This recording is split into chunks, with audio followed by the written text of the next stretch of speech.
أعوذ بالله السميع العليم من الشيطان الرجيم. بسم الله الرحمن الرحيم. السلام عليكم ورحمة الله وبركاته. إن الحمد لله نحمده ونستعينه ونهديه ونستغفره ونعوذ بالله من شرور أنفسنا ومن سيئات أعمالنا. من يهده الله فلا مضل له ومن يضلل فلا هادي له. سبحانك لا علم لنا إلا ما علمتنا إنك أنت العليم الحكيم. ولا حول ولا قوة إلا بالله العلي العظيم. أما بعد. Muslimin muslimat yang dirahmati Allah Subhanahu wa taala sekalian. Alhamdulillah, Allah Subhanahu wa taala mempertemukan kita pada pagi ini dalam jalan ketaatan kepadanya di rumahnya yang begitu mulia dan dirahmati. Mudah-mudahan kita semua digolongkan bersama-sama di dalam golongan hamba-Nya yang beriman dan beramal saleh, serta bertemu kelak jua di akhirat di dalam syurga Allah, insya-Allah. Pagi ini saya ingin berkongsi dengan muslimin dan muslimat sekalian tentang suatu ayat daripada surah Yusuf, yaitu ayat yang ke-23, yang saya beri tajuk sebagai terkunci namun hati tidak tergaring. Muslimin muslimat yang dirahmati Allah sekalian, dalam perjalanan kehidupan kita hari ini, kita berada dalam satu sistem kehidupan yang bukan semua dalam keadaan Islami. Kita bercampur dengan golongan non-Muslim yang mereka ada aktiviti ataupun mereka ada sistem yang tidak mengikut cara Islam. Dan kadang-kadang kita terperangkap dalam sistem ini. Contohnya, sebahagian daripada umat Islam bila mengambil loan, bila mengambil bahagian ekonomi tertentu, maka menggunakan ekonomi yang tidak Islami. Begitu juga dalam kebudayaan. Sebahagiannya ada yang terikat dan juga terperangkap dalam budaya yang tidak Islami. Maka begitu perjalanan kehidupan kita hari ini, sehingga kan ada sebahagian daripada kita yang semakin jauh daripada Islam, jauh daripada Allah Subhanahu wa taala. So di keliling kita ni ada perkara-perkara yang boleh menjerumuskan kita di dalam kancah dosa dan juga maksiat. Ada perkara-perkara yang boleh menyebabkan kita ni tersilap, membuat percaturan hidup menjadi orang yang derhaka kepada Allah Subhanahu wa taala. Sehingga pun kadang-kadang manusia ni dia fikir biarlah benda ni berlaku, dan dia jadi malas untuk menuntut ataupun dia malas untuk melakukan penentangan kepada kemungkaran tu. Nak buat macam mana ikut zaman, budak-budak muda jadi lagu ni. Perkataan tu menyebabkan dia menjadi escapism. Dia mengelak daripada membuat suatu perubahan dalam masyarakat yang dia nampak mungkar, tapi dia malas dah nak buat apa. Kerana kemungkaran yang berlaku tu seakan-akan bagi dia sudah biasa. Dia rasa kita dah terperangkap dah dalam suasana keadaan macam ni, nak buat apa pun tak jadilah. Nah, ini suatu perkataan yang menjadikan dia tidak mahu melakukan apapun perubahan dalam kehidupannya. Dan akhirnya bukan dia lihat orang saja terjerumus dalam kemungkaran, dengan diri dia, dengan mungkin anak dia, dengan cucu dia habis terlibat dalam kemungkaran tu. Kononnya kita sudah terperangkap dalam suasana ini. Apakah ini tindakan yang betul? Apakah ini suatu pandangan yang benar? Sebenarnya ini tidak boleh dijadikan alasan.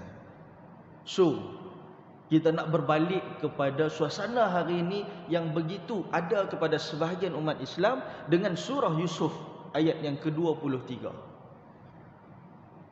Kita ambil pengajaran daripada kisah Yusuf alaihi salam, di mana Allah Subhanahu wa taala menyatakan, warawadathu allati huwa fi baitiha an nafsihi wa ghallaqatil abwaba wa qalat hayta lak qala ma'adzallah innahu rabbi ahsana mathwaya innahu la yuflihuz zalimin. Ayat ini Allah Subhanahu wa taala nak menyatakan, dan perempuan yang Yusuf tinggal di rumahnya bersungguh-sungguh memujuk Yusuf berkehendakkan dirinya, dan perempuan itu pun menutup pintu-pintu serta berkata, marilah kemari, aku bersedia untukmu. Yusuf jawab, aku berlindung kepada Allah dari perbuatan yang keji itu. Sesungguhnya Tuhanku telah memeliharaku dengan sebaik-baiknya. Sesungguhnya orang-orang yang zalim tidak akan berjaya. Ayat ini kita dah boleh bayang dah. Apa sebenarnya situasi dia? Situasi dia ialah Nabi Yusuf telah diperangkap oleh seorang perempuan yang disebut dalam Quran, perempuan ini adalah Imra'atul Aziz, ataupun isteri kepada pembesar.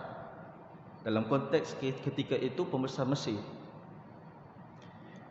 Diperangkap kerana isteri pembesar ini dia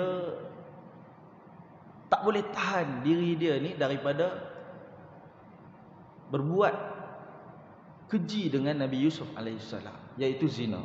Dia nak berzina. Maka apa yang dia buat, dia perangkap Nabi Yusuf masuk ke dalam bilik dia, lalu dia kunci habis semua pintu tingkap. Nabi Yusuf terperangkap dalam tu, dalam keadaan dia sudah berhias menunggu Nabi Yusuf. Baik, cerita dia sebenarnya bermula daripada ayat 21 lagi. Kita tahu macam mana Nabi Yusuf dengan abang-abang dia. Abang-abang Nabi Yusuf ni jealous dengan Nabi Yusuf sebab bapa dia, mereka nampak bapa dia ni sayang ke Nabi Yusuf ni lebih daripada mereka. Jadi apa mereka buat? Mereka kata bapa mereka, wahai bapa, kami semua ni nak keluar pergi berburu. Kami nak bawa adik bongsu kami ni sekali. Kami nak bawa Ucup ni sekali. Nak bawa Yusuf boleh. Jadi bapa dia fikir, bapa dia kata, macam mana apa nak bawa dia ni? Dia ni kecil lagi, nak bawa pergi berburu, nanti apa-apa jadi dekat dia ni, nanti susah apa. Tak payah bawa lah. Dia kata, bapa percayalah dekat kami. Kami ni abang-abang dia. Dia anak bapa.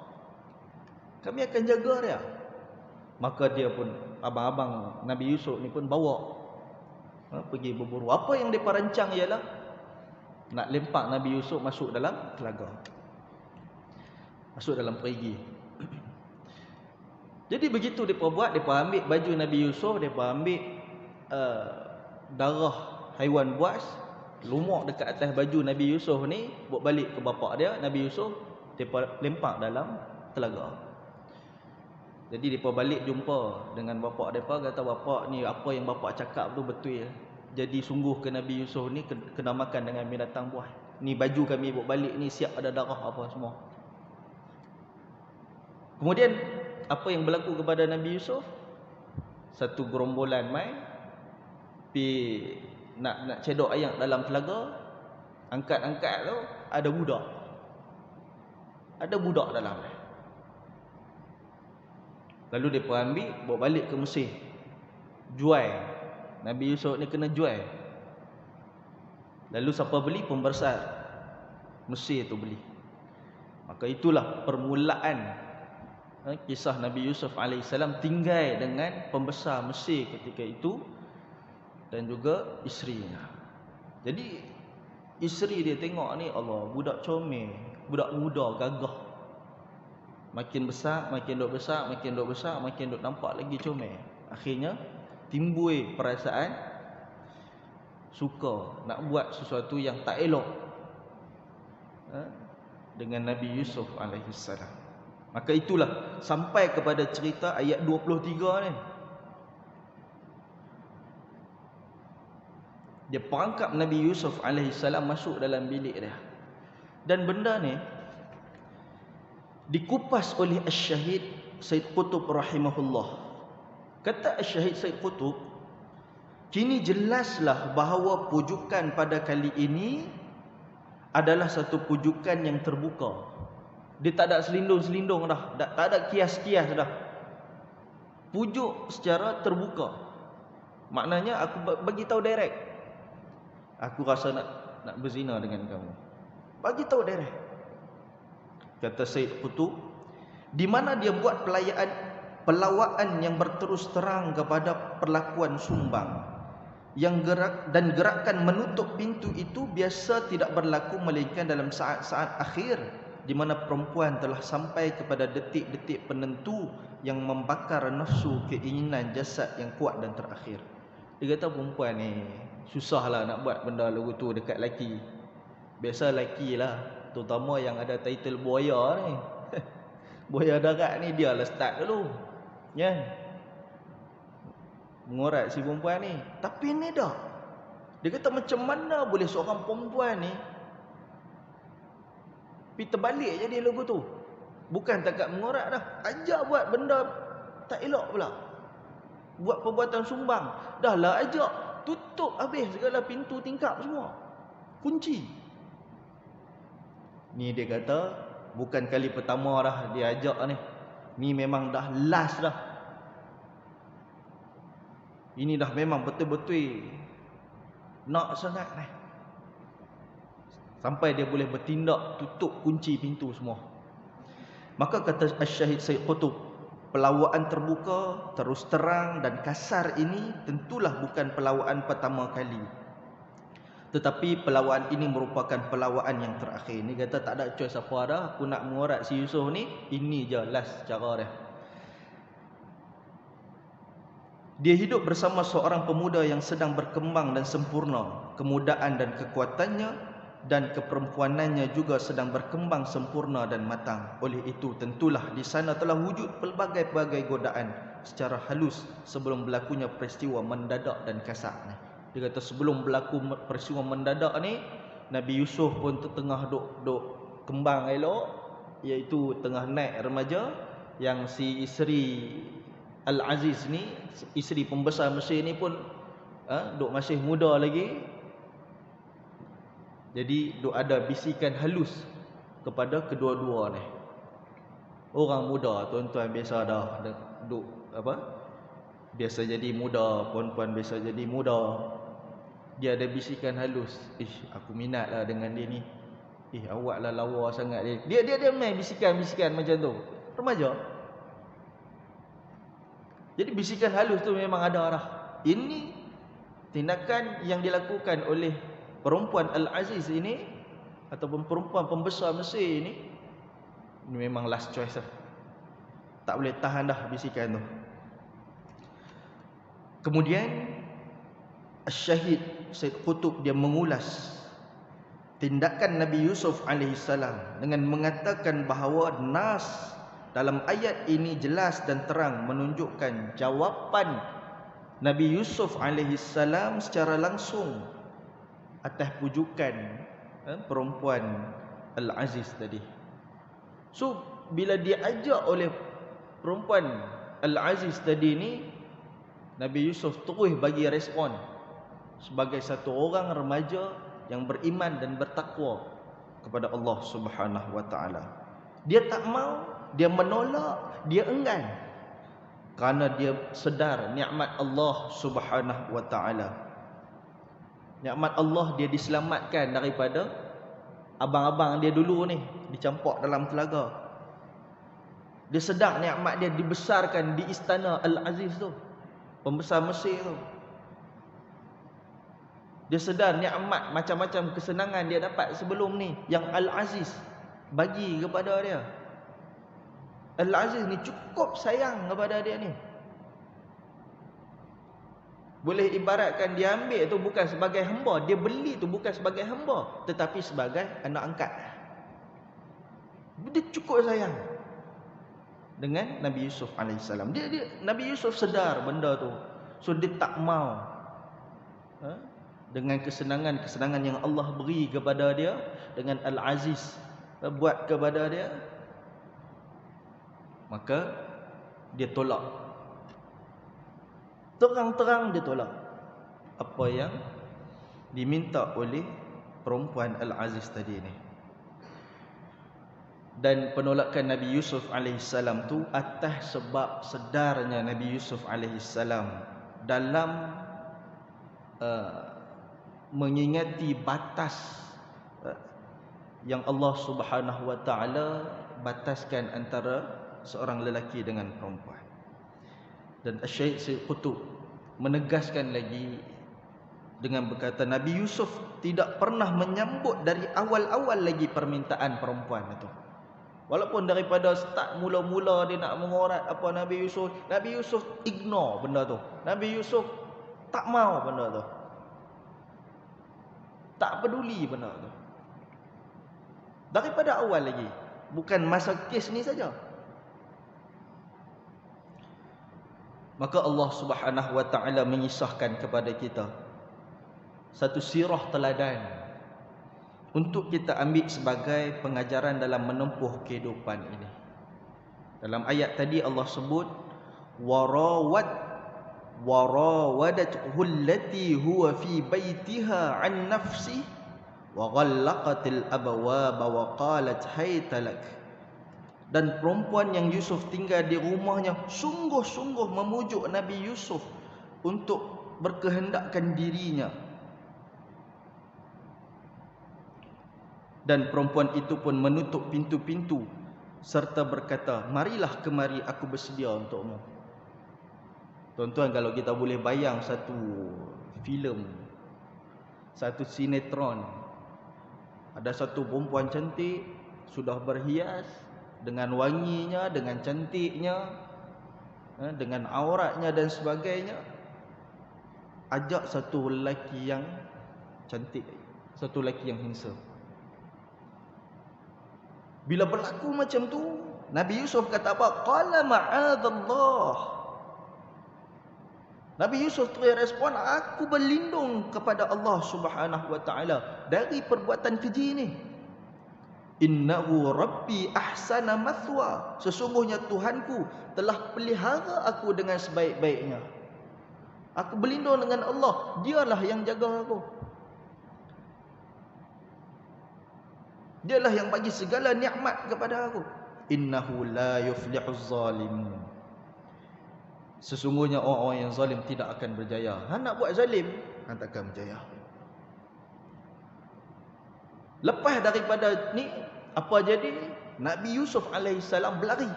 Nak pergi buka pintu ni. Pergi buka pintu. Isteri Al-Aziz tadi duk kejar daripada belakang. Pegang baju Nabi Yusuf, tarik rabak keluar. Terkoyak baju Nabi Yusuf AS. Nabi Yusuf sempat buka pintu. Depan pintu tu ada Al-Aziz, ada pembesar Mesir tu. Ni kalau boleh buat filem ni, box office. Box office, tuan-tuan. Dia tu jadi drama lagu tu. Kalau sinetron Indonesia tu dia buat kamera zoom in, zoom out. Tengok Zaki tunjuk muka perempuan tu, Zaki tunjuk muka Nabi Yusuf, Zaki tunjuk muka Al-Aziz. Ni filem. Kalau filem lah, dia jadi drama lagu tu. Tapi ni real, benda real jadi. Bila jadi lagu tu, apa yang berlaku? Dia buat Nabi Yusuf, isteri Al-Aziz ni, dia twist cerita. Dia twist cerita. Dia kata kepada suami dia yang duk ada depan muka pintu tu, dia kata, apa satu perbuatan buruk Yusuf nak buat dekat aku, bagi hukuman berat dekat dia. Nabi Yusuf dengar jadi heran. Tadi hang yang nak goda aku, sekarang hang kata aku pula nak goda kamu. Dengan izin Allah Subhanahu wa taala, ada satu budak kecil daripada keluarga perempuan Al-Aziz tadi ni, bukan budak, bayi diizinkan oleh Allah bercakap. Apa kata bayi itu? Kalau kamu tengok baju Nabi Yusuf alaihissalam terkoyak daripada belakang, itu maksudnya perempuan Al-Aziz salah. Kalau kamu tengok baju Nabi Yusuf terkoyak dari depan, itu maksud Nabi Yusuf salah. Dia pun jadi heran.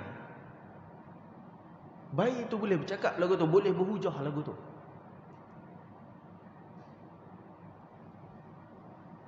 Jadi bila tengok keadaan baju Nabi Yusuf terkoyak belah belakang, maknanya apa? Perempuan Al-Aziz yang salah. Tetapi kerana nak tutup malu, maka dipenjarakan Nabi Yusuf alaihissalam. Bagi Nabi Yusuf dalam kes ni, bagi Nabi Yusuf kata apa? Lebih baik aku dipenjarakan daripada aku duduk di luar penjara, lepas ni tak jadi lagi benda lagu tu. Oh, aku tak mau dah. Baik lagi aku duduk dalam penjara. Dan kisah ini berlanjutan sehinggalah akhirnya isteri Al-Aziz tadi ni dia rasa bersalah dan mengaku yang bahawa perbuatan dulu ni dia yang rancang. Baik, kita berbalik kepada ayat ini. Nabi Yusuf alaihissalam, apabila dia meningkat dewasa, Allah mengurniakan kepada dia wajah yang handsome, yang tampan, yang orang lain tak ada ketika itulah. Orang lain tak ada handsome macam dia. Sehingga kan tergoda ramai daripada wanita, termasuklah isteri kepada Al-Aziz ni. Ada sebahagian orang panggil dia dengan nama Zulaikha atau Zalikha atau Ra'il, dan itu semua adalah nama-nama yang disebut di dalam kisah-kisah Israiliyah. Kisah-kisah Israiliyah tidak ada di dalam hadis yang sahih yang menyebutkan nama Zulaikha ni. Cuma diterbiasa dengan kita. Sebab apa? Sebab ada disebut di dalam kitab-kitab tafsir. Baik, dan kitab tafsir itu pun dia quote bahawa itu adalah daripada Israiliyah. Tak apalah, itu bukan perbahasan yang besar pun. Cuma kalau boleh kita elak daripada menggunakan nama itu. Kadang-kadang kita duk guna nama tu bila doa nikah, doa lepas akad nikah tu kan.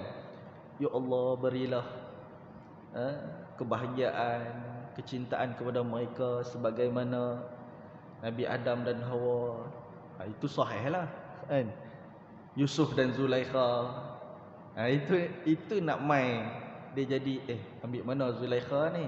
Oh, ada dalam kitab tafsir. Dalam kitab tafsir tu dia quote daripada mana? Dia quote daripada kisah Israiliyah. Adapun di dalam hadis-hadis Nabi tidak disebut namanya. Okey. Baik.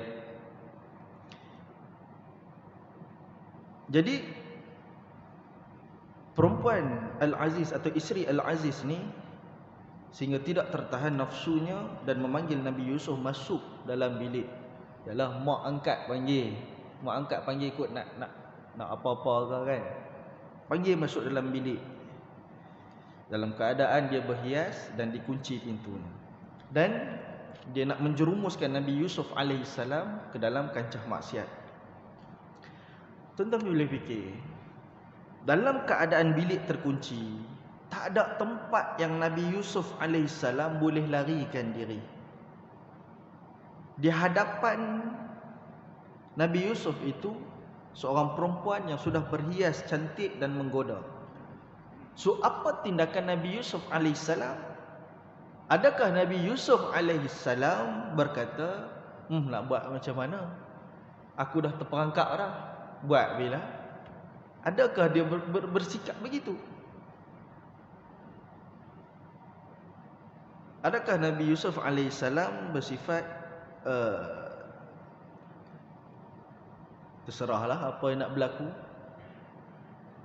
Tidak. Nabi Yusuf alaihissalam tak buat macam tu. Nabi Yusuf alaihissalam pantas menyebut, aku berlindung kepada Allah dari perbuatan keji itu. Sesungguhnya Tuhanku telah memelihara aku dengan sebaik-baiknya. Sesungguhnya orang-orang yang zalim tidak akan berjaya. Ayat yang pertama Nabi Yusuf alaihissalam sebutkan, bila berada dalam situasi ini, nak menunjukkan kualiti iman yang ada kepada Nabi Yusuf alaihissalam. Ayat yang pertama ialah mohon perlindungan Allah Subhanahu wa taala. So kita ambil istifadah daripada ayat ini. Perkara pertama sekali, bila kita berdepan dengan sesuatu situasi yang menyebabkan kita ada potensi untuk melanggar perintah Allah, pertama sekali mulut kita ni, a'udzubillahi minasyaitonirrajim. Aku berlindung dengan nama Allah daripada syaitan yang direjam. Aku berlindung, ma'adzallah. Aku berlindung dengan nama Allah. Innahu rabbi ahsana mathwa. Sesungguhnya Allah ni dah bagi dah sebaik-baik nikmat kepada aku. Ingat balik nikmat Allah Subhanahu wa taala yang Allah bagi, kesihatan yang Allah bagi, duit ringgit, harta benda, anak bini, segala macam yang Allah bagi sejak dulu. Ingat balik. Adakah kita nak langgar perintah Allah sedangkan Allah telah memberikan kepada kita pelbagai nikmat? Itu perkara kedua. Perkara pertama tadi berlindung kepada Allah. Perkara kedua, ingat nikmat-nikmat Allah yang Allah bagi kepada kita. Gambar kita dengan segala nikmat Allah tu, kita pergi langgar balik perintah Allah Subhanahu wa taala.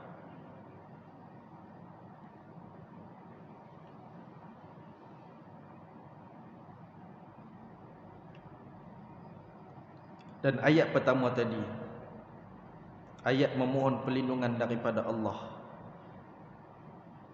Kenapa Nabi Yusuf minta perlindungan daripada Allah? Sebab dia tahu manusia ni lemah. Kita pun lemah. Nak menghadap ujian daripada Allah, cabaran maksiat tu yang datang kepada kita, benda-benda yang tidak Islamik itu mai di keliling kita ni, nak menghadap cubaan, dugaan, cabaran itu, kadang-kadang kita lemah. Dan mungkin kita akan terjebak, kita akan tersungkur. Maka kepada siapa yang perlu kita gantung? Kalau tidak kepada Allah Subhanahu wa taala, maka minta kepada Allah perlindungan. Dan kadang-kadang bukan kita tak tahu yang kita sedang terperangkap dalam suasana, keadaan, sistem yang tidak Islamik yang ada di keliling kita. Kadang-kadang bukan kita tak tahu kita sedang menuju nak buat mungkar, kita nak pergi kepada kemungkaran. Kita tahu, tetapi kebanyakan daripada kita ni membiarkan. Kita tengok apa yang Nabi Yusuf buat. Bila berlaku kejadian di dalam bilik itu, Nabi Yusuf minta perlindungan daripada Allah. Nabi Yusuf ingat balik semua nikmat Allah yang diberikan kepada dia. Yang ketiga, Nabi Yusuf alaihissalam lari daripada maksiat itu, nak pergi buka pintu, nak keluar, nak rongkah juga pintu tu. Orang Tara panggil rongkah ni, kira pegang pintu ni, inggut ni bagi nak terbuka pintu tu. Dan dalam banyak situasi kita bukanlah terperangkap dalam bilik yang terkunci macam Nabi Yusuf alaihissalam. Kita ada banyak jalan keluar daripada maksiat itu. Kita banyak pilihan untuk mengelak daripada berbuat mungkar itu. Namun apakah kita menyebut dengan bibir kita perlindungan daripada Allah? Adakah kita memikirkan nikmat Allah yang Allah berikan kepada kita dan kita usaha untuk lari daripada kemaksiatan itu sebagaimana Nabi Yusuf lari daripada perempuan Al-Aziz tadi ni. Lari maknanya bukan lari fizikal saja, jiwa ni lari daripada tu. Jiwa ni lari dan tak mau kepada kemungkaran itu. Jadi semua tiga perkara ni harus kita belajar daripada Nabi Yusuf alaihissalam. Tahap keimanan beginilah yang kita perlukan. Takwa yang sebeginilah yang sepatutnya kita bentuk dalam diri kita. Lepas kita lalui Ramadan demi Ramadan demi Ramadan dalam kehidupan kita ni, begitu takwa yang harus terbentuk dalam diri kita. Adakah Nabi Yusuf alaihissalam sekadar menyebut sahaja ataupun sekadar berdoa minta pertolongan Allah tanpa usaha? Tidak. Kadang-kadang ada remaja nakal, bila tengok sesuatu yang tidak syarak, tengok orang dedahkan aurat dan sebagainya, pakai benda yang menaikkan syahwat, mulut ni astagfirullah, astagfirullah, tapi mata duk tengok juga, kan? Dia tak kena, mulut dengan perbuatan dia tak kena, tak sama. Kalau Nabi Yusuf alaihissalam bukan saja dia minta pertolongan daripada Allah, berlindung dengan Allah Subhanahu wa taala, bahkan dia lari juga, usaha dia untuk lari daripada itu.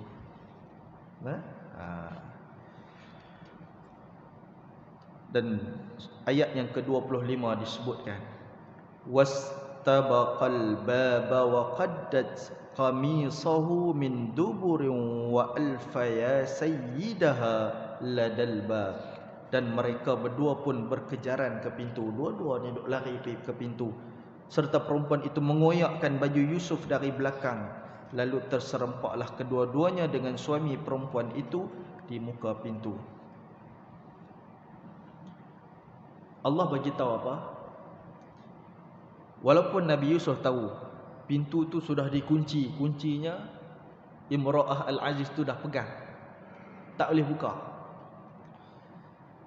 baginda tetap usaha untuk lari ke pintu itu, untuk elakkan diri dia daripada diterkam, kan? Berkejaran ni, belakang ni duk kejar ni, Imra'ah Al-Aziz duk kejar Nabi Yusuf alaihissalam. Dia elak daripada diterkam, dilawan nafsunya itu sekuat mungkin, sesungguh yang mungkin dilawan. Walaupun dia tahu bahawa pintu itu terkunci. Dan inilah tindakan seorang hamba yang takutkan Allah Subhanahu wa taala, mengatasi keseronokan dia untuk melayan hawa nafsu sendiri. Ketakutan dia lebih besar daripada nak layan keseronokan hawa nafsu. Dan Allah menyatakan bahawa Nabi Yusuf alaihissalam sedar yang dirinya bernafsu juga kepada Imra'ah Al-Aziz, manusia. Nabi Yusuf alaihissalam bukan tak ada perasaan kepada Imra'ah Al-Aziz. Bila dah tengok keadaan macam tu, orang hari ni kata apa? Macam kucing tengok ikan, kan? Ada juga rasa tu ada.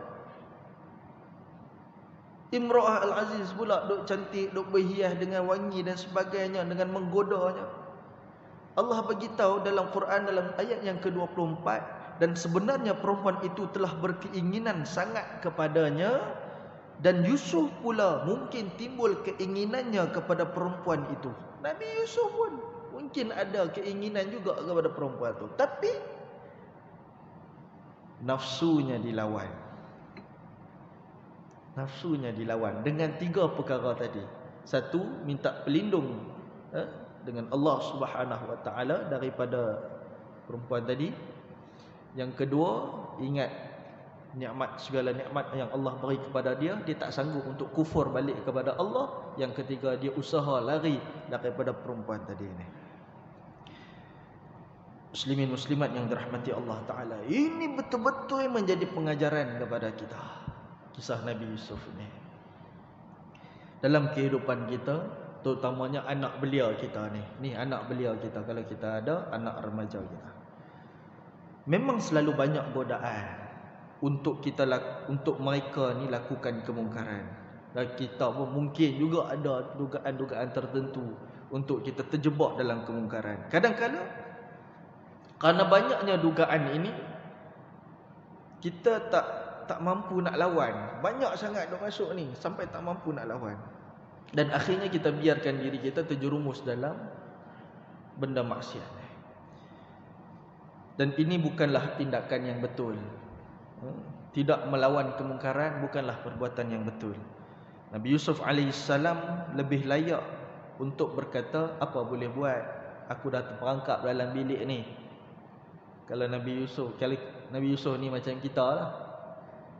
Nabi Yusuf lebih layak untuk bercakap macam tu. Dah tambah-tambah depan dia ada rezeki, kan? Orang hari ni kata kalau benda maksiat rezeki dia. Sedangkan itulah yang nak menjerumuskan dia ke dalam neraka Allah.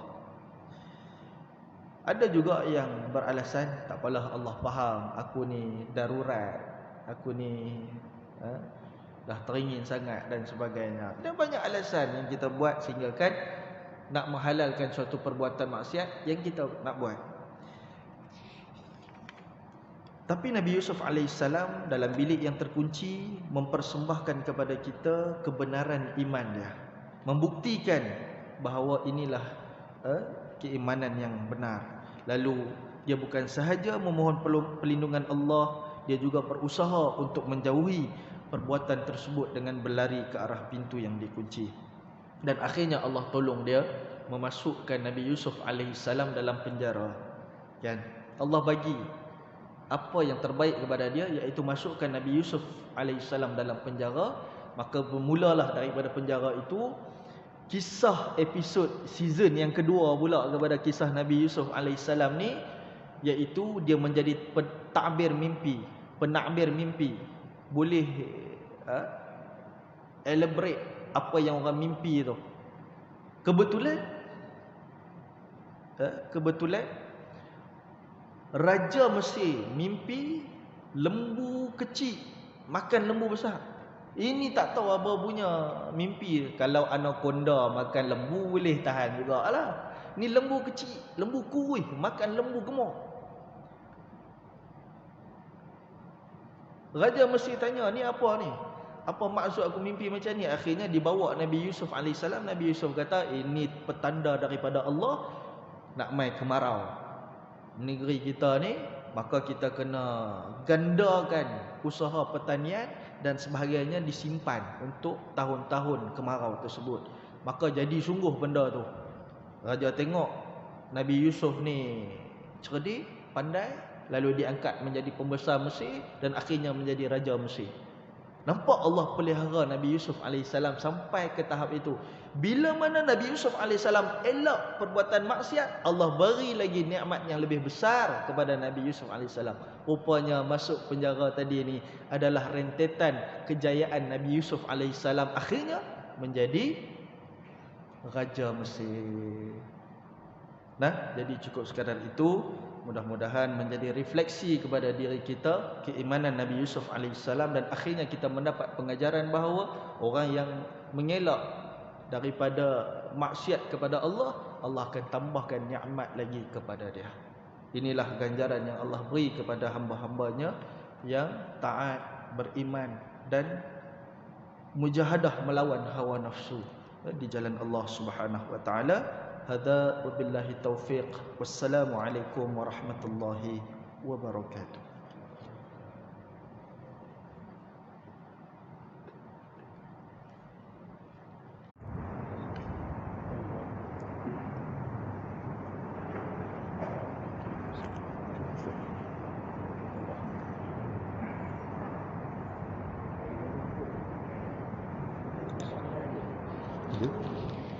Sudah dua ada? Ada? Lagi ada. Masya Allah. Allah.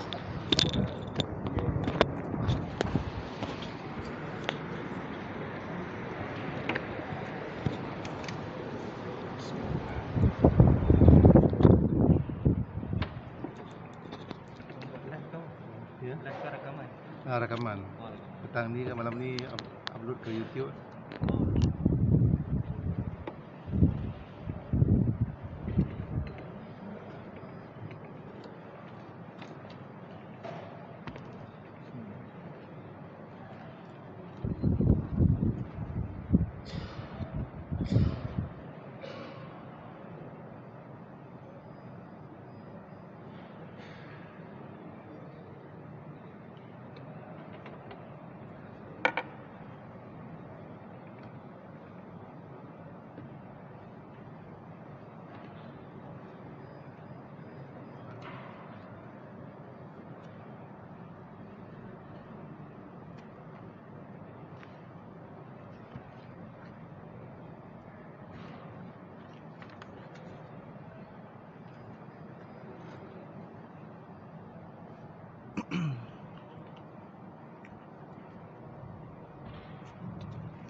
أعوذ بالله السميع العليم من الشيطان الرجيم بسم الله الرحمن الرحيم السلام عليكم ورحمة الله وبركاته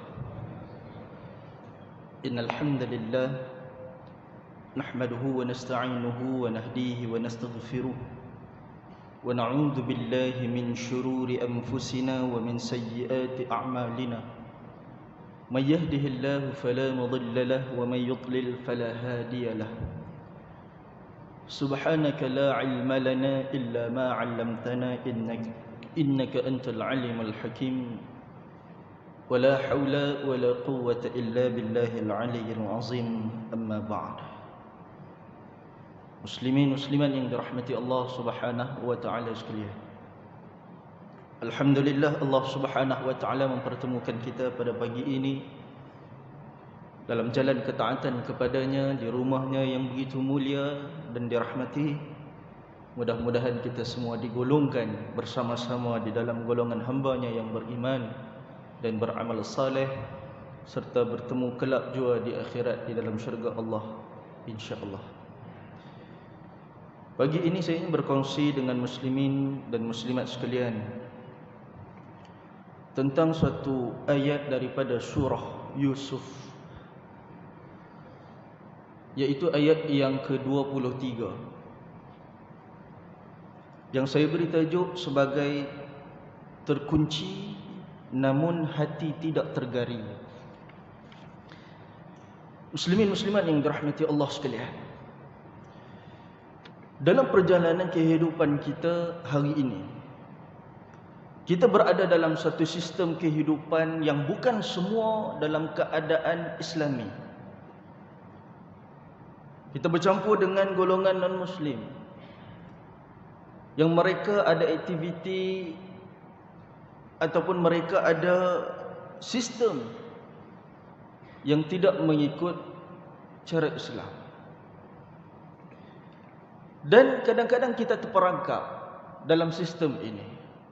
Contohnya, sebahagian daripada umat Islam bila mengambil loan, bila mengambil bahagian ekonomi tertentu, maka menggunakan ekonomi yang tidak Islami. Begitu juga dalam kebudayaan. Sebahagiannya ada yang terikat dan juga terperangkap dalam budaya yang tidak Islami. Maka begitu perjalanan kehidupan kita hari ini. Sehingga kan ada sebahagian daripada kita yang semakin jauh daripada Islam, jauh daripada Allah Subhanahu wa taala.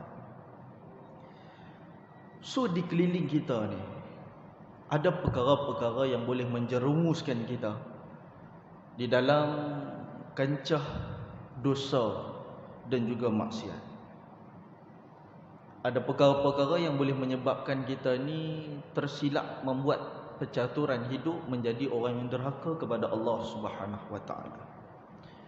Sehingga pun kadang-kadang manusia ni dia fikir biarlah benda ni berlaku, dan dia jadi malas untuk menuntut ataupun dia malas untuk melakukan penentangan kepada kemungkaran tu.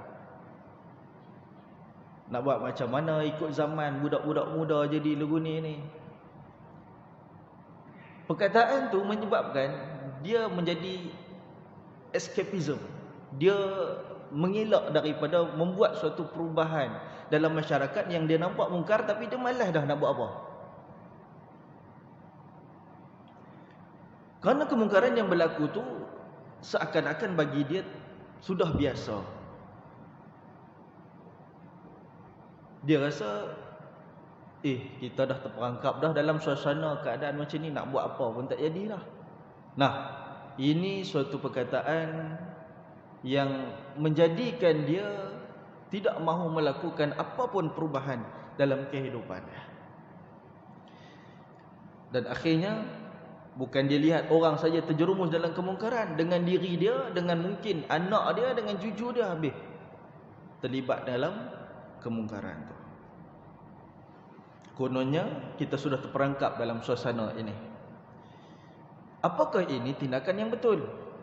Apakah ini suatu pandangan yang benar? Sebenarnya ini tidak boleh dijadikan alasan. So, kita nak berbalik kepada suasana hari ini yang begitu ada kepada sebahagian umat Islam dengan surah Yusuf ayat yang ke-23. Kita ambil pengajaran daripada kisah Yusuf alaihi salam, di mana Allah Subhanahu wa taala menyatakan, وَرَاوَدَتْهُ الَّتِي هُوَ فِي بَيْتِهَا عَنْ نَفْسِهِ وَغَلَّقَتِ الْأَبْوَابَ وَقَالَتْ هَيْتَ لَكَ قَالَ مَعَاذَ اللَّهِ إِنَّهُ رَبِّي أَحْسَنَ مَثْوَايَ إِنَّهُ لَا يُفْلِحُ الظَّالِمِينَ. Ayat ini Allah Subhanahu wa taala nak menyatakan, dan perempuan yang Yusuf tinggal di rumahnya bersungguh-sungguh memujuk Yusuf berkehendakkan dirinya, dan perempuan itu pun menutup pintu-pintu serta berkata, marilah kemari, aku bersedia untukmu. Yusuf jawab, aku berlindung kepada Allah dari perbuatan yang keji itu. Sesungguhnya Tuhanku telah memeliharaku dengan sebaik-baiknya. Sesungguhnya orang-orang yang zalim tidak akan berjaya. Ayat ini kita dah boleh bayang dah. Apa sebenarnya situasi dia? Situasi dia ialah Nabi Yusuf telah diperangkap oleh seorang perempuan yang disebut dalam Quran, perempuan ini adalah Imra'atul Aziz, ataupun isteri kepada pembesar. Dalam konteks ketika itu pembesar Mesir. Diperangkap kerana isteri pembesar ini dia tak boleh tahan diri dia ni daripada berbuat keji dengan Nabi Yusuf alaihissalam, iaitu zina. Dia nak berzina. Maka apa yang dia buat? Dia perangkap Nabi Yusuf, masuk ke dalam bilik dia, lalu dia kunci habis semua pintu tingkap. Nabi Yusuf terperangkap dalam keadaan dia sudah berhias, menunggu Nabi Yusuf. Baik, cerita dia sebenarnya bermula daripada ayat 21 lagi. Kita tahu macam mana Nabi Yusuf dengan abang-abang dia. Abang-abang Nabi Yusuf ni jealous dengan Nabi Yusuf sebab bapa dia, mereka nampak bapa dia ni sayang ke Nabi Yusuf ni lebih daripada mereka. Jadi apa mereka buat? Mereka kata bapa mereka, wahai bapa, kami semua ni nak keluar pergi berburu. Kami nak bawa adik bongsu kami ni sekali. Kami nak bawa Ucuk ni sekali. Nak bawa Yusuf ni. Jadi bapa dia fikir. Apa dia kata macam mana apa nak bawa dia ni? Dia ni kecil lagi, nak bawa pergi berburu, nanti apa-apa jadi dekat dia ni, nanti susah apa. Tak payah bawa lah. Dia kata, Bapak percayalah dekat kami. Kami ni abang-abang dia. Dia anak Bapak. Kami akan jaga dia. Maka dia pun, abang-abang Nabi Yusuf ni pun bawa pergi berburu. Apa yang mereka rancang ialah nak lempak Nabi Yusuf masuk dalam telaga, masuk dalam perigi. Jadi begitu mereka buat. Mereka ambil baju Nabi Yusuf, mereka ambil darah haiwan buas, lumuk dekat atas baju Nabi Yusuf ni, buat balik ke bapa dia. Nabi Yusuf mereka lempak dalam telaga. Jadi mereka balik jumpa dengan bapa mereka, kata, bapa ni apa yang bapa cakap tu betul. Jadi sungguh ke Nabi Yusuf ni kena makan dengan binatang buas. Ni baju kami buat balik ni siap ada darah apa semua. Kemudian apa yang berlaku kepada Nabi Yusuf? Satu gerombolan mai pi nak cedok air dalam telaga. Angkat-angkat tu ada budak. Ada budak dalam. Lalu mereka ambil, bawa balik ke Mesir. Jual. Nabi Yusuf ni kena jual. Lalu siapa beli? Pembesar Mesir tu beli. Maka itulah permulaan kisah Nabi Yusuf AS tinggal dengan pembesar Mesir ketika itu dan juga isterinya. Jadi isteri dia tengok ni, Allah, budak comel, budak muda, gagah. Makin besar, makin duk besar, makin duk besar, makin duk nampak lagi comel. Akhirnya timbul perasaan suka nak buat sesuatu yang tak elok dengan Nabi Yusuf AS. Maka itulah sampai kepada cerita ayat 23 ni. Dia perangkap Nabi Yusuf AS masuk dalam bilik dia. Dan benda ni dikupas oleh Asy-Syahid Said Qutb rahimahullah. Kata Asy-Syahid Said Qutb, kini jelaslah bahawa pujukan pada kali ini adalah satu pujukan yang terbuka. Dia tak ada selindung-selindung dah, tak ada kias-kias dah. Pujuk secara terbuka. Maknanya aku bagi tahu direct. Aku rasa nak berzina dengan kamu. Bagi tahu direct. Kata Said Qutb, di mana dia buat pelawaan yang berterus terang kepada perlakuan sumbang, yang gerakan menutup pintu itu biasa tidak berlaku melainkan dalam saat-saat akhir, di mana perempuan telah sampai kepada detik-detik penentu yang membakar nafsu, keinginan jasad yang kuat dan terakhir. Dia kata perempuan ni susahlah nak buat benda lagu tu dekat lelaki. Biasa lelaki lah, terutama yang ada title buaya ni. Buaya darat ni dia lah start dulu, ya, mengorat si perempuan ni. Tapi ni dah, dia kata macam mana boleh seorang perempuan ni pergi terbalik jadi lagu tu. Bukan takat mengorat dah, ajak buat benda tak elok pula, buat perbuatan sumbang. Dah lah ajak, tutup habis segala pintu tingkap semua, kunci. Ni dia kata bukan kali pertama dah dia ajak ni. Ni memang dah last dah. Ini dah memang betul-betul nak sangat ni. Sampai dia boleh bertindak tutup kunci pintu semua. Maka kata Asy-Syahid Said Qutb, pelawaan terbuka, terus terang dan kasar ini tentulah bukan pelawaan pertama kali. Tetapi pelawaan ini merupakan pelawaan yang terakhir. Ni kata tak ada choice apa dah, aku nak mengorat si Yusuf ni, ini je last cara dia. Dia hidup bersama seorang pemuda yang sedang berkembang dan sempurna. Kemudaan dan kekuatannya dan keperempuanannya juga sedang berkembang sempurna dan matang. Oleh itu tentulah di sana telah wujud pelbagai-bagai godaan secara halus sebelum berlakunya peristiwa mendadak dan kasar ni. Dia kata sebelum berlaku peristiwa mendadak ni, Nabi Yusuf pun tengah duk kembang elok, iaitu tengah naik remaja.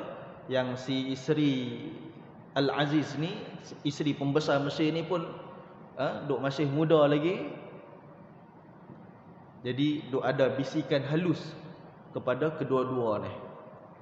Orang muda, tuan-tuan biasa dah duk biasa jadi muda, puan-puan biasa jadi muda. Dia ada bisikan halus, aku minat lah dengan dia ni. Awak lah lawa sangat dia. Dia main bisikan-bisikan macam tu. Remaja. Jadi bisikan halus tu memang ada dah. Ini tindakan yang dilakukan oleh perempuan Al-Aziz ini, ataupun perempuan pembesar Mesir ini memang last choice lah. Tak boleh tahan dah bisikan tu. Kemudian Syahid Said Qutb dia mengulas tindakan Nabi Yusuf alaihissalam dengan mengatakan bahawa nas dalam ayat ini jelas dan terang menunjukkan jawapan Nabi Yusuf alaihissalam secara langsung atas pujukan perempuan Al-Aziz tadi. So bila diajak oleh perempuan Al-Aziz tadi ni, Nabi Yusuf terus bagi respon sebagai satu orang remaja yang beriman dan bertakwa kepada Allah Subhanahu wa taala. Dia tak mau, dia menolak, dia enggan, kerana dia sedar nikmat Allah Subhanahu wa taala. Nikmat Allah, dia diselamatkan daripada abang-abang dia dulu ni dicampak dalam telaga. Dia sedar nikmat dia dibesarkan di istana Al-Aziz tu, pembesar Mesir tu. Dia sedar nikmat macam-macam kesenangan dia dapat sebelum ni yang Al-Aziz bagi kepada dia.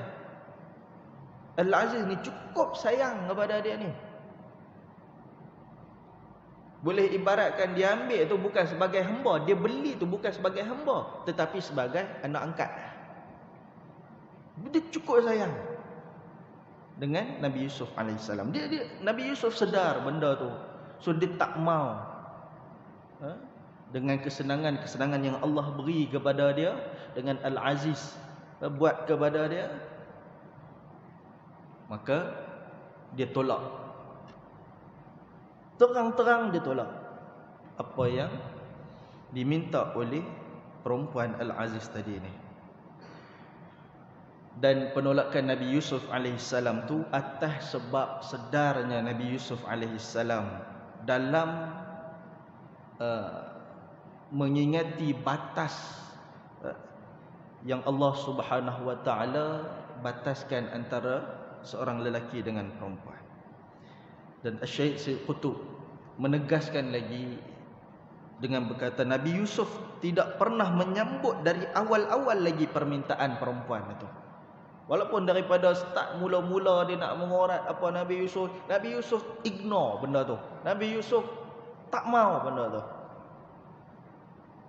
tak peduli benda tu. Daripada awal lagi, bukan masa kes ni saja. Maka Allah Subhanahu wa taala mengisahkan kepada kita satu sirah teladan untuk kita ambil sebagai pengajaran dalam menempuh kehidupan ini. Dalam ayat tadi Allah sebut warawadathu allati huwa fi baitiha an nafsi wa ghallaqatil abwaba wa qalat hayta lak. Dan perempuan yang Yusuf tinggal di rumahnya sungguh-sungguh memujuk Nabi Yusuf untuk berkehendakkan dirinya. Dan perempuan itu pun menutup pintu-pintu serta berkata, marilah kemari, aku bersedia untukmu. Tuan-tuan, kalau kita boleh bayang satu filem, satu sinetron, ada satu perempuan cantik, sudah berhias, dengan wanginya, dengan cantiknya, dengan auratnya dan sebagainya, ajak satu lelaki yang cantik, satu lelaki yang handsome. Bila berlaku macam tu, Nabi Yusuf kata apa? Qala ma'adallah. Nabi Yusuf terus respon, aku berlindung kepada Allah Subhanahu wa taala dari perbuatan keji ni. Innahu rabbi ahsana mathwa. Sesungguhnya Tuhanku telah pelihara aku dengan sebaik-baiknya. Aku berlindung dengan Allah, dialah yang jaga aku. Dialah yang bagi segala nikmat kepada aku. Innahu la yuflihuz zalimun. Sesungguhnya orang-orang yang zalim tidak akan berjaya. Hang nak buat zalim, hang takkan berjaya. Lepas daripada ni, apa jadi? Nabi Yusuf alaihissalam berlari. Nak pi buka pintu ni. Pi buka pintu. Isteri Al-Aziz tadi duk kejar daripada belakang. Pegang baju Nabi Yusuf, tarik rabak keluar. Terkoyak baju Nabi Yusuf alaihissalam. Nabi Yusuf sempat buka pintu. Depan pintu tu ada Al-Aziz. Ada pembesar Mesir tu. Ni kalau boleh buat filem ni, box office. Box office tuan-tuan. Dia duduk jadi drama lagu tu. Kalau sinetron Indonesia tu dia buat kamera zoom in, zoom out. Tengok Zaki tunjuk muka perempuan tu, Zaki tunjuk muka Nabi Yusuf, Zaki tunjuk muka Al-Aziz. Ni filem. Kalau filem lah. Duduk jadi drama lagu tu. Tapi ni real. Benda real jadi. Bila jadi lagu tu, apa yang berlaku? Dia buat Nabi Yusuf, isteri Al-Aziz ni, dia twist cerita. Dia twist cerita. Dia kata kepada suami dia yang ada depan muka pintu tu, dia kata, apa satu perbuatan buruk Yusuf nak buat dekat aku, bagi hukuman berat dekat dia.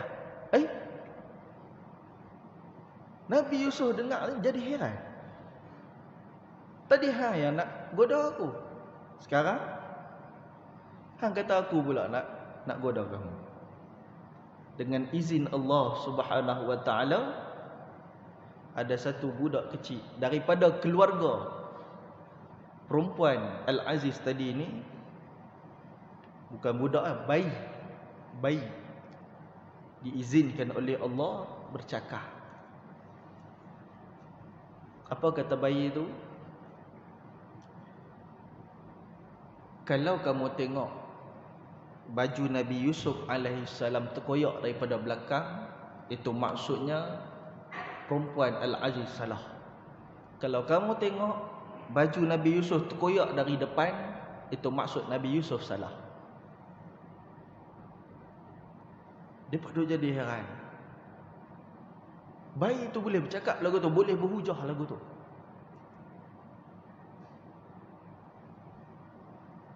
Jadi bila tengok keadaan baju Nabi Yusuf terkoyak belah belakang, maknanya apa? Perempuan Al-Aziz yang salah. Tetapi kerana nak tutup malu, maka dipenjarakan Nabi Yusuf alaihissalam. Bagi Nabi Yusuf, dalam kes ni, bagi Nabi Yusuf kata apa? Lebih baik aku dipenjarakan daripada aku duduk di luar penjara, lepas ni tak jadi lagi benda lagu tu. Oh, aku tak mau dah. Baik lagi aku duduk dalam penjara. Dan kisah ini berlanjutan sehinggalah akhirnya isteri Al-Aziz tadi ni dia rasa bersalah dan mengaku yang bahawa perbuatan dulu ni dia yang rancang. Baik, kita berbalik kepada ayat ini. Nabi Yusuf alaihissalam apabila dia meningkat dewasa, Allah mengurniakan kepada dia wajah yang handsome, yang tampan, yang orang lain tak ada ketika itulah. Orang lain tak ada handsome macam dia. Sehingga kan tergoda ramai daripada wanita, termasuklah isteri kepada Al-Aziz ni. Ada sebahagian orang panggil dia dengan nama Zulaikha atau Zalikha atau Ra'il. Dan itu semua adalah nama-nama yang disebut di dalam kisah-kisah Israiliyah. Kisah-kisah Israiliyah. Tidak ada di dalam hadis yang sahih yang menyebutkan nama Zulaikha ni. Cuma dia terbiasa dengan kita. Sebab apa? Sebab ada disebut di dalam kitab-kitab tafsir. Baik, dan kitab tafsir itu pun dia quote bahawa itu adalah daripada Israiliyah. Tak apalah, itu bukan perbahasan yang besar pun. Cuma kalau boleh kita elak daripada menggunakan nama itu. Kadang-kadang kita duk guna nama tu bila doa nikah, doa lepas akad nikah tu kan.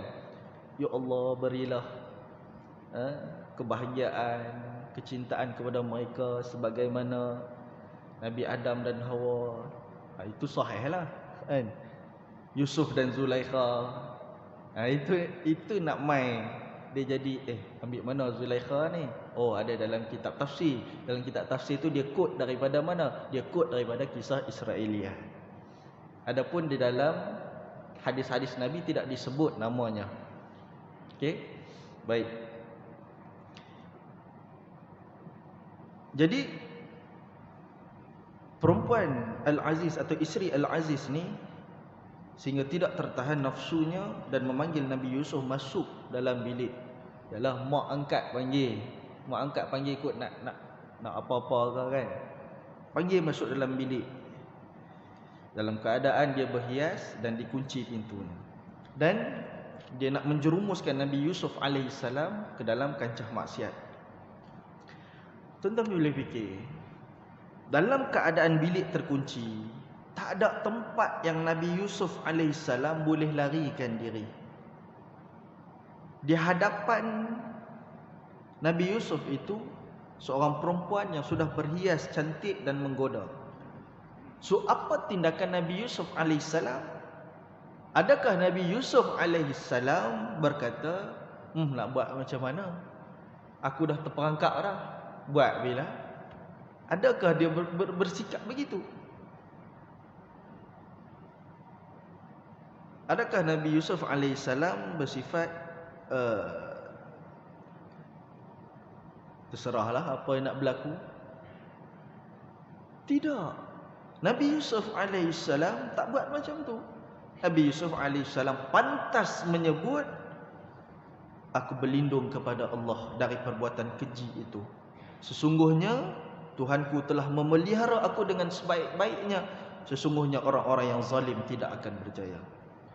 Ayat yang pertama Nabi Yusuf alaihissalam sebutkan, bila berada dalam situasi ini, nak menunjukkan kualiti iman yang ada kepada Nabi Yusuf alaihissalam. Ayat yang pertama ialah mohon perlindungan Allah Subhanahu wa taala. So kita ambil istifadah daripada ayat ini. Perkara pertama sekali, bila kita berdepan dengan sesuatu situasi yang menyebabkan kita ada potensi untuk melanggar perintah Allah, pertama sekali mulut kita ni, a'udzubillahi minasyaitonirrajim. Aku berlindung dengan nama Allah daripada syaitan yang direjam. Aku berlindung, ma'adzallah. Aku berlindung dengan nama Allah. Innahu rabbi ahsana mathwa. Sesungguhnya Allah ni dah bagi dah sebaik-baik nikmat kepada aku. Ingat balik nikmat Allah Subhanahu wa taala yang Allah bagi, kesihatan yang Allah bagi, duit ringgit, harta benda, anak bini, segala macam yang Allah bagi sejak dulu. Ingat balik. Adakah kita nak langgar perintah Allah sedangkan Allah telah memberikan kepada kita pelbagai nikmat? Itu perkara kedua. Perkara pertama tadi berlindung kepada Allah. Perkara kedua, ingat nikmat-nikmat Allah yang Allah bagi kepada kita. Gambar kita dengan segala nikmat Allah tu, kita pergi langgar balik perintah Allah Subhanahu wa taala.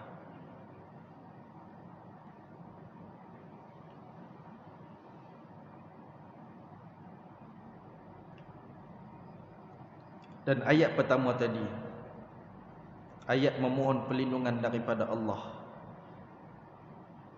Kenapa Nabi Yusuf minta perlindungan daripada Allah?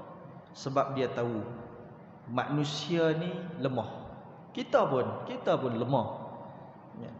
Nak menghadap ujian daripada Allah, cabaran maksiat tu yang datang kepada kita, benda-benda yang tidak Islamik itu mai di keliling kita ni, nak menghadap cubaan, dugaan, cabaran itu, kadang-kadang kita lemah dan mungkin kita akan terjebak, kita akan tersungkur. Maka kepada siapa yang perlu kita gantung? Kalau tidak kepada Allah Subhanahu wa taala, maka minta kepada Allah perlindungan. Dan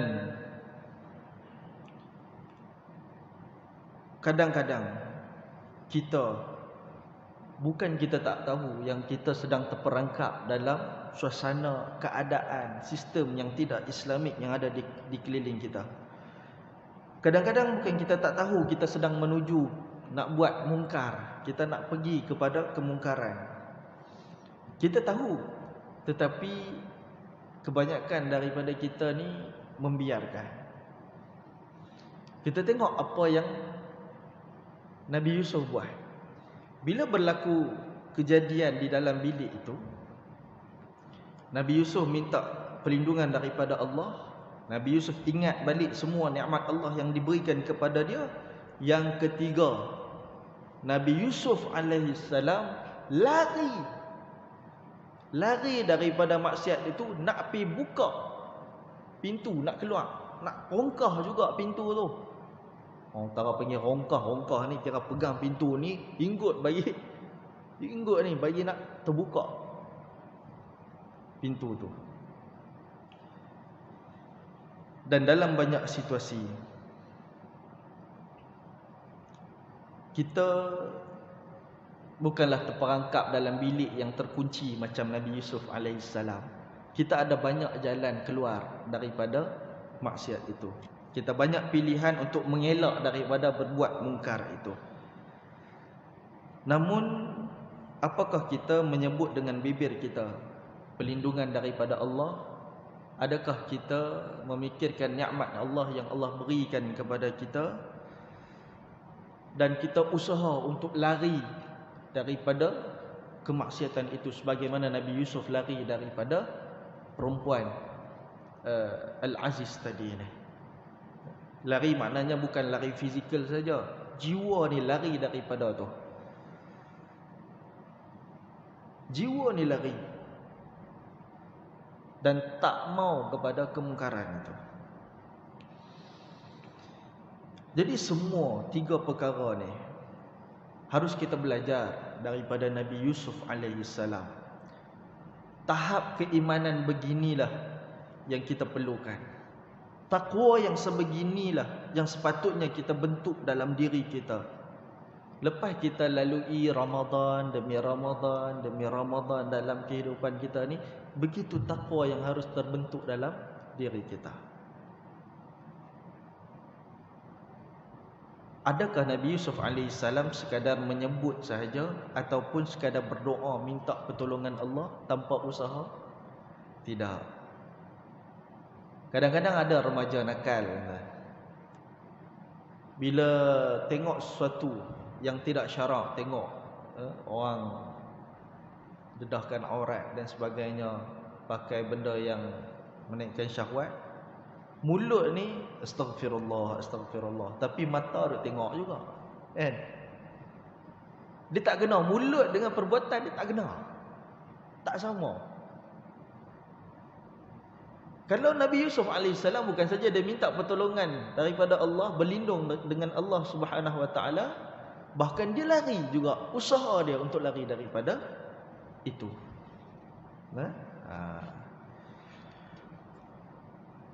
Dan ayat yang ke-25 disebutkan, wastabaqal baba wa qaddat qamisahu min duburin wa alfa ya sayyidaha ladal bab. Dan mereka berdua pun berkejaran ke pintu, dua-duanya duk lari ke pintu, serta perempuan itu mengoyakkan baju Yusuf dari belakang. Lalu terserempaklah kedua-duanya dengan suami perempuan itu di muka pintu. Allah bagi tahu apa? Walaupun Nabi Yusuf tahu pintu tu sudah dikunci, kuncinya Imra'ah Al-Aziz tu dah pegang, tak boleh buka, baginda tetap usaha untuk lari ke pintu itu, untuk elakkan diri dia daripada diterkam, kan? Berkejaran ni, kat belakang ni duk kejar ni, Imra'ah Al-Aziz duk kejar Nabi Yusuf alaihissalam. Dia elak daripada diterkam,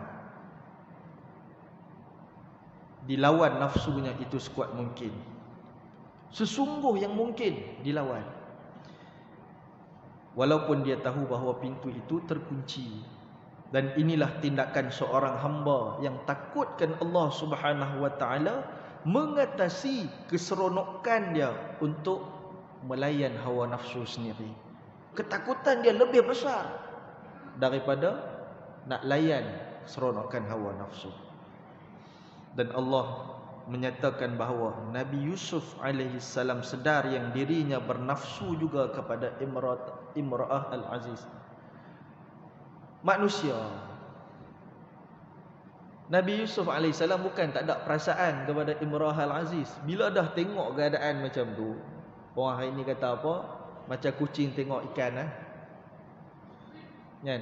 Ada juga rasa tu ada. Imra'ah Al-Aziz pula duk cantik, duk berhias dengan wangi dan sebagainya, dengan menggodanya. Allah beritahu dalam Quran dalam ayat yang ke-24, dan sebenarnya perempuan itu telah berkeinginan sangat kepadanya, dan Yusuf pula mungkin timbul keinginannya kepada perempuan itu. Nabi Yusuf pun mungkin ada keinginan juga kepada perempuan itu, tapi nafsunya dilawan. Nafsunya dilawan dengan 3 perkara tadi. Satu, minta pelindung dengan Allah Subhanahu wa taala daripada perempuan tadi. Yang kedua, ingat nikmat, segala nikmat yang Allah beri kepada dia, dia tak sanggup untuk kufur balik kepada Allah. Yang ketiga, dia usaha lari daripada perempuan tadi ni.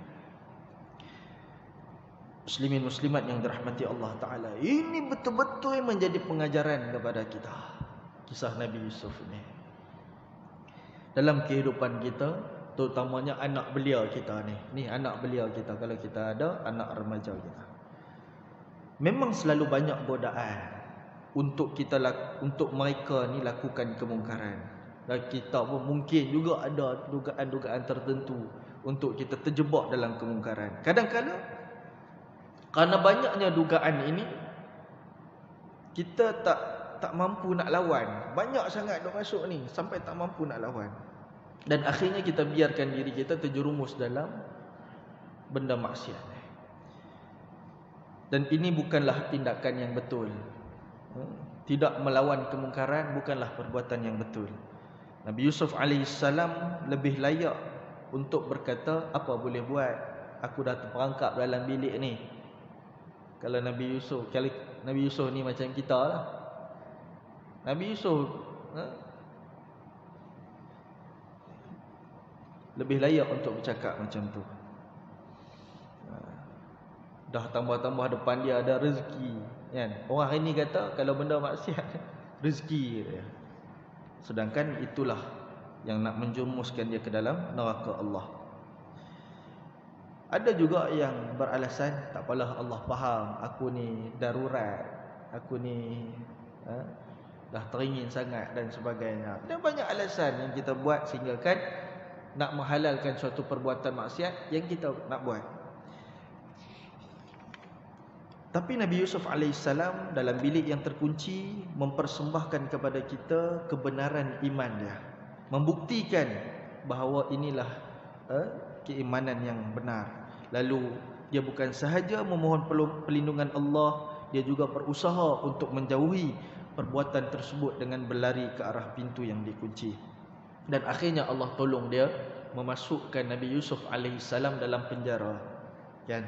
Allah bagi apa yang terbaik kepada dia, iaitu masukkan Nabi Yusuf AS dalam penjara. Maka bermulalah daripada penjara itu kisah episod season yang kedua pula kepada kisah Nabi Yusuf AS ni, iaitu dia menjadi pentadbir mimpi, penakbir mimpi. Boleh elaborate apa yang orang mimpi tu. Kebetulan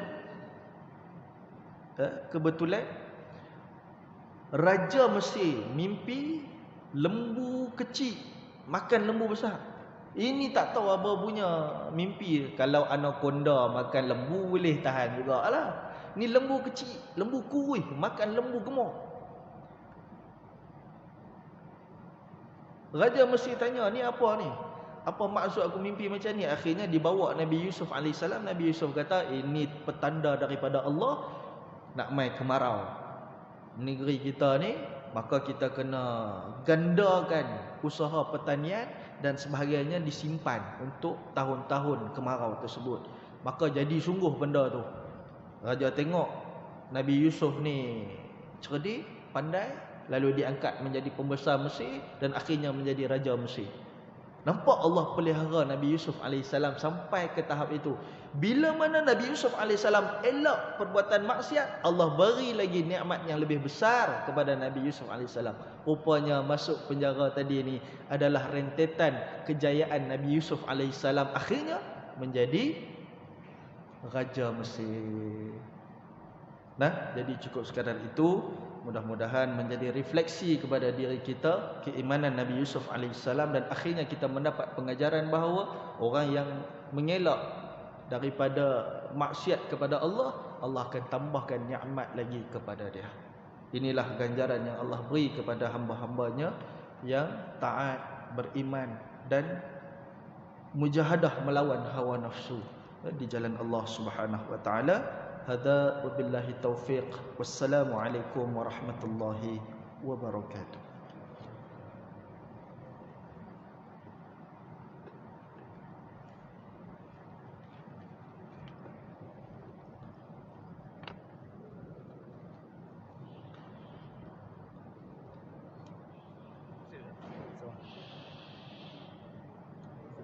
So,